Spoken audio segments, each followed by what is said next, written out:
Welcome back inside the Now Morning Show. Happy to have you guys here with us as we continue to celebrate this week. We're celebrating the 50th anniversary of CARICOM.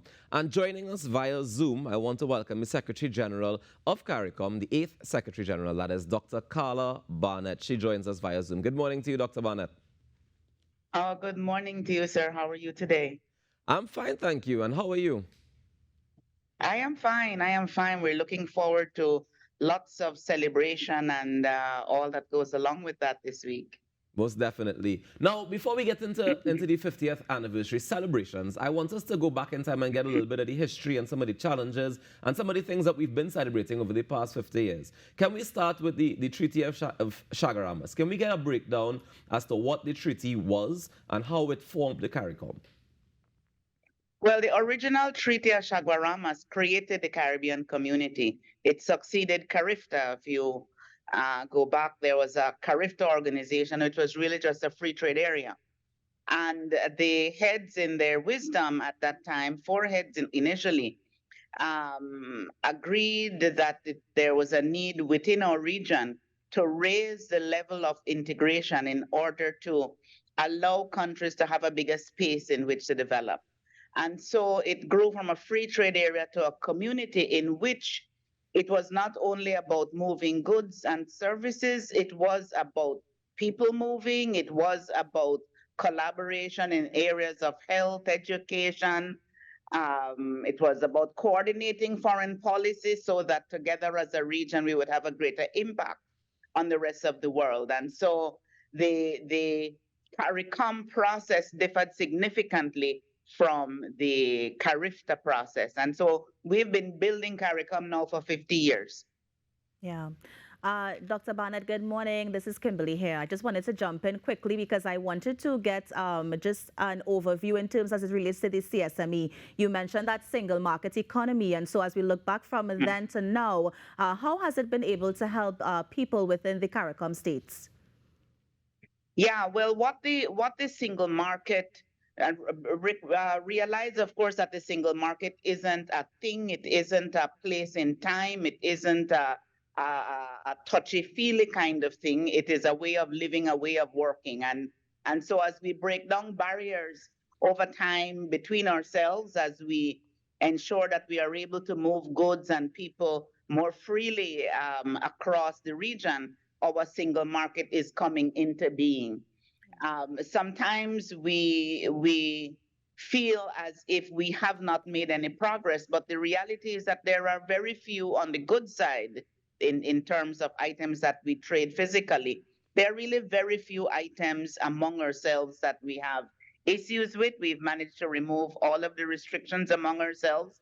And we also have a common platform on which we trade with the rest of the world. So when anybody wants to import into CARICOM, there's a standard tariff. There's a way of ensuring that if there are suppliers in the region, they have preference. So that's the way the trade of goods part of the single market functions. But it's a work in progress, and that's what it will be, because as we grow and we expand our relations, it means that more movement of goods and persons will take place. Yeah. And Dr. Barnett, it seems to play in line with one of the four pillars of CARICOM, of course, being that human and social development. Can you share with us the other pillars of CARICOM and if we've been able to really stick to that based on what we would have established back then and 50 years now? But when CARICOM, when the original treaty was signed, we were talking about building a community on three pillars. So it was the common market as it was then, common market and community. It was external trade, and it was human and social development. And human and social development includes all of those areas in which we collaborate in terms of developing the human person, from education, health, through to crime and security, and all of those things. And then when we evolved over the years, we realized that security needed to be a pillar on its own, and so we developed a fourth pillar to treat with issues of security. And so now we have those four pillars that comprise the integration process in CARICOM.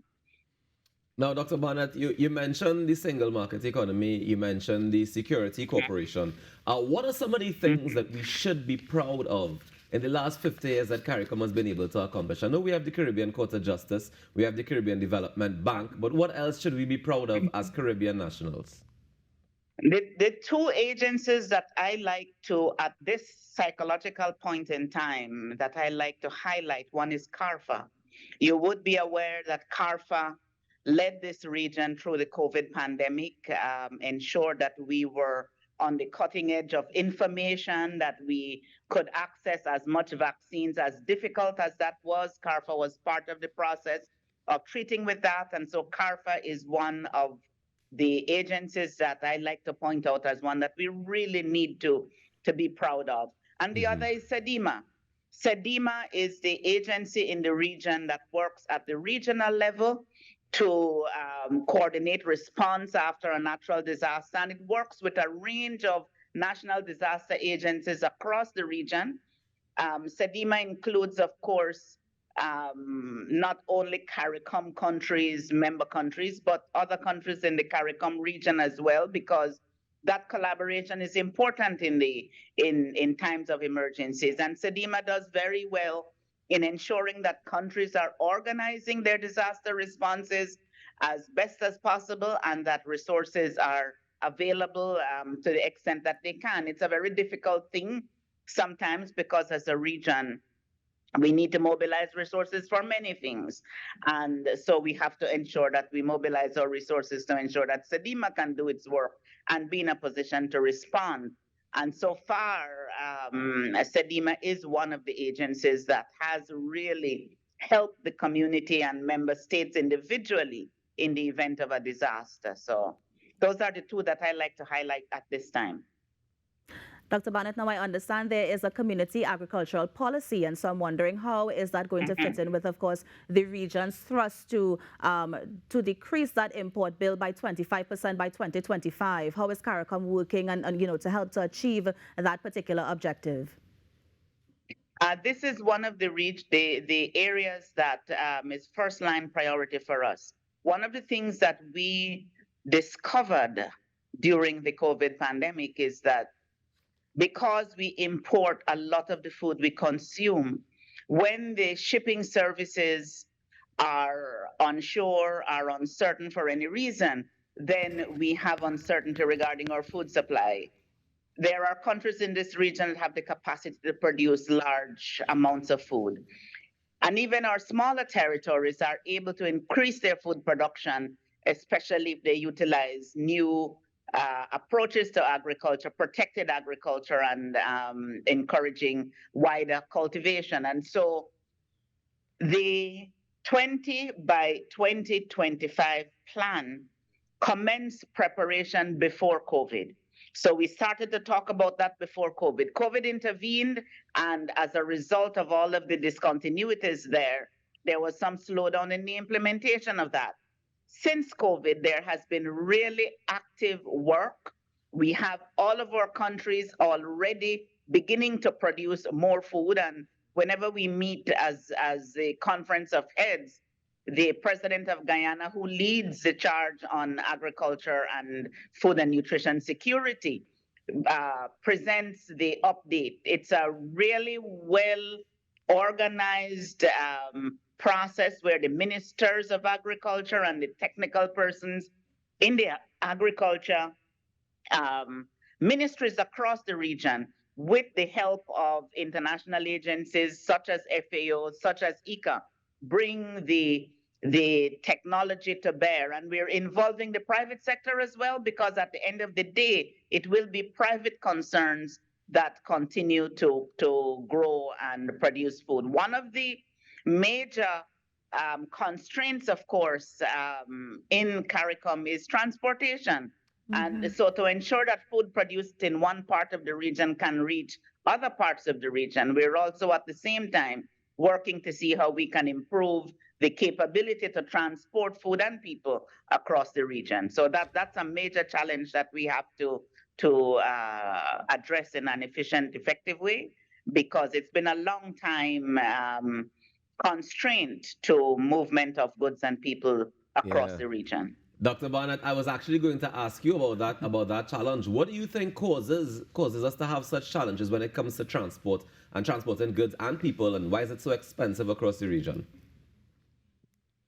The technical, as it's been explained to me, and I'm not an aviation expert, but the way it's been explained to me is that because movement across the region is comprised of a lot of short stops. Right. So when you're moving down the chain of islands in the East Caribbean, for example, you have a lot of stops along the way. And when it's a short flight with stops at the end, it is much more expensive per mile than if it's a long flight, because the expense is concentrated at the takeoff and landing. So that's for that's the best way I can explain the little bit that I understand about why it is so. So it is an expensive proposition relative to long distances to provide transportation throughout the region. The matter is on the discussion at this time. There are consultants working to see if there are efficient ways we can use alternative means of transport, ferries, whether we can bring in different kinds of aircraft. So there are different options that are on the way, and I can only tell you that it is receiving the highest attention at this time, because it is a matter that everybody recognizes is a hindrance to both people and goods moving within this region. Mm-hmm. Now, Dr. Barnett, from 1973 to now, it's 50 years. I believe we would have started off with about 3 or 4 nations, and now we have so many that we have, within that Caribbean community. This is a two-parter. Do you know of any other regions who are interested in joining, and why should somebody decide to join the CARICOM? We have, within this region, as you know, when we started, it was 4 English-speaking countries, and then we expanded to 12 English-speaking countries. We brought in Montserrat, that is a full member, but is also a dependent territory. So we have those as English-speaking, but we've expanded to include Suriname, which is Dutch-speaking, and Haiti, which is French-speaking. So we are now multilingual. We work across this region in all the territories. Why do people want to join CARICOM? Because there is strength in numbers, because we have a louder voice when we speak together, because when we bring more contiguous countries together to solve problems regionally, we create critical mass that will help us to solve the problems that we face. So that is the logic behind integration. The CARICOM family, as I like to say, is no different from any other family. Everybody has their individual concerns, and then we have the concerns that we share together. And those concerns we work on as best we can together. And it is that spirit of togetherness, that ability to work together, that attracts countries to want to be a part of CARICOM. Definitely. Dr. Barnett, from what I'm hearing you saying there, I think the message, the takeaway message as we get ready to head into another 50 years is togetherness. We can do it together, and people will support us. I want to thank you. I want to thank you so much for joining us, and of course, all the best this week and all the celebrations that will be happening. We look forward to joining you and celebrating 50 years of CARICOM. Thank you very much, and we're really very appreciative of the hospitality that we are being granted by the government and people of Trinidad. The arrangements are absolutely wonderful. Our races, we had the 10K race yesterday and the 5K the day before. Those were really well done, high levels of participation, so we're starting good. Did you participate? No? Yes, I did. I gave out prizes. Nice.